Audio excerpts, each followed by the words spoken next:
陳子斌，封面嘉賓 William。電話旁邊又係 William 啊 ，William 你好。你好，大家好。咁啊，今日我哋講嘅又係有兩部戲喎，係邊兩部戲啊？你會睇咗？一套咧就係叫 Triple Lie， 中文叫做999犯罪禁區。咁另外一套咧就係非常道義啊 ，Now You See Me Too。咁啊，兩部戲不如你講邊套先啊？兩咁首先講咗999犯罪禁區先啦，不如。好啊。咁呢一套電影咧，就本身其實佢喺美國咧，咁就口碑就反而唔錯嘅。咁啊，個導演本身咧都號召力都幾猛嘅嚇，叫做 John Hughes。咁佢其實佢之前拍過兩套戲，一個叫做 The Rose 啊，另外一套就係無法無天啦。咁喺康城嗰度咧都幾出位嘅。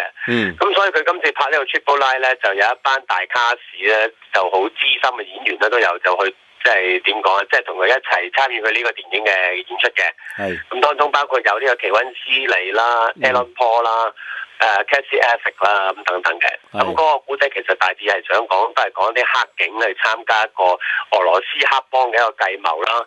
咁但係中間又涉及咗啲人性啊，咁亦都講咗呢個其實一個犯罪都市裏邊嗰啲警察裏邊嘅內心世界係點咁彷徨、點樣掙扎咁樣嘅。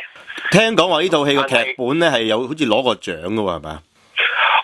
好似係攞過獎嘅，但係我覺得佢呢個電影呢，就可能喺外國嚟講就啱外國人嘅口味，因為其實佢係一啲好實錄式，係講一啲警探或者講啲警察平時日常生活嗰類電影。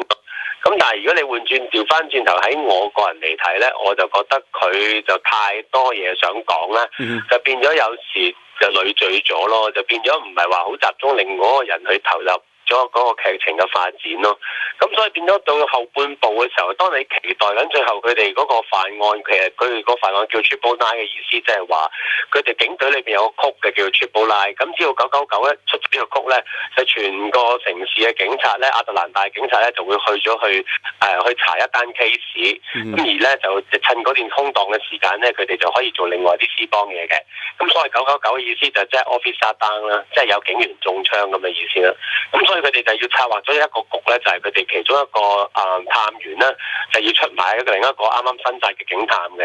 咁咧就啱啱個警察咧就瞓低咗之後咧，咁全部亞特蘭大警察咧就係營救嗰個中咗槍嘅警察啦。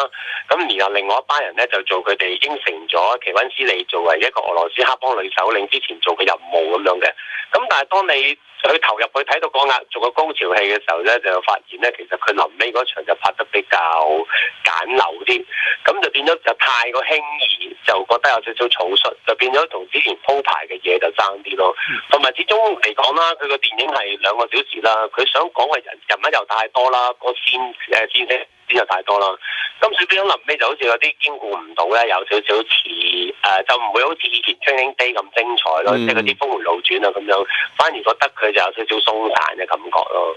我睇到演員咧，奇溫斯利今次做反派，做得好唔好啊？佢就佢有幾個霸氣嘅，咁講真就係，咁但係佢戲份其實就唔係咁多，咁當然佢戲份仲多過阿基加朵啦，即係神奇女俠嗰個啦，做佢個妹嗰個啦，但係佢係演到一種霸氣出嚟嘅，但係嗰個角色咧就係即係唔講啦，咁但係佢個導演安排得其實佢好草率嘅，最後就即係個咁有智慧嘅一個女黑幫嘅頭目啦，又點會咁窩囊咧？其實同樣嘅情況，少少似奧利華史東拍嗰套《偷天毒販》都係嘅，講到阿Salma Hayek係一個好巴閉、好殘忍嘅女毒販，但係同時間就臨尾就係個劇情就安排佢好容易就中計啊，或者好容易就感情用事啊咁樣，咁都係犯咗同樣嘅問題咯。咁但係如果你嚴格嚟講，呢個電影就唔算話太悶嘅，因為佢人物太多啦，個故事都算係好複雜、好峰迴路轉啊。但係問題其實樣樣都講啲，就好似個導演就做唔到一種令到觀眾去集中去投入嗰個電影嗰種感覺咯，就反而覺得好似都係流於鬆散咯，即係樣樣都想講。咁對比之前Training Day 啊，或者係以前有套 End of Watch 啊，即係類似呢一類電影咧，就爭啲咯。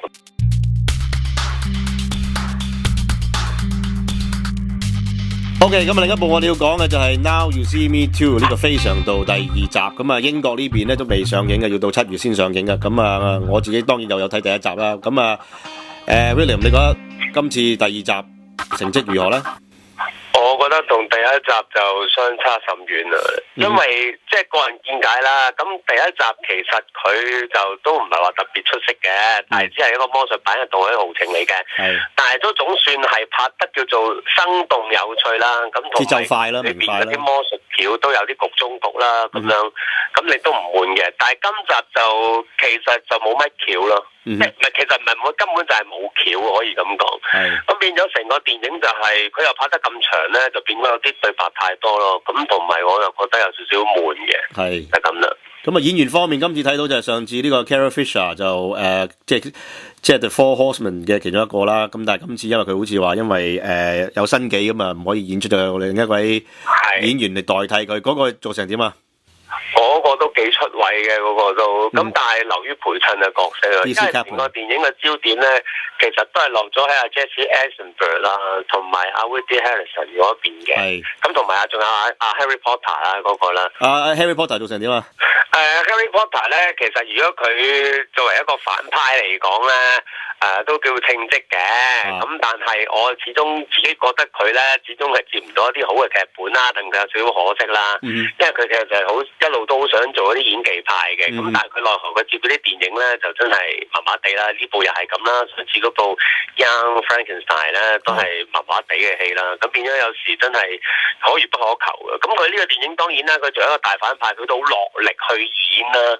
咁但係始終都係呢類電影其實就官能刺激或者娛樂性嗰類咯。變咗呢個反派就係一個好陪襯嘅角色，就唔會留俾人覺得係好深刻嘅印象咯。同埋有咁多兩大戲骨喺度，一個米高堅啊，一個 Morgan Freeman 喺度，兩個夾住咧，咁其實佢做到算係咁都 OK 噶啦，不遑多讓，唔會輸蝕俾兩位老前輩。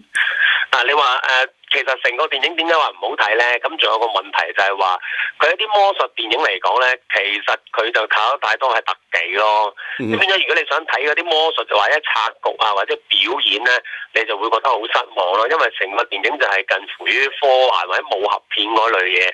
譬如你飛牌啊，可以來回咁飛牌啊，咁全部都係靠特效呢，有時就令人覺得比較難以。賭城風雲2我諗起。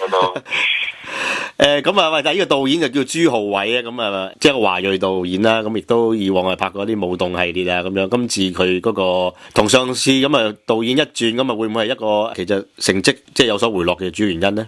我覺得唔關事嘅。咁其實我覺得個導演係稱職嘅，即係佢呢個戲咧，同佢之前拍 Step Up 嗰啲咧，都 keep 得到一種動感出嚟嘅。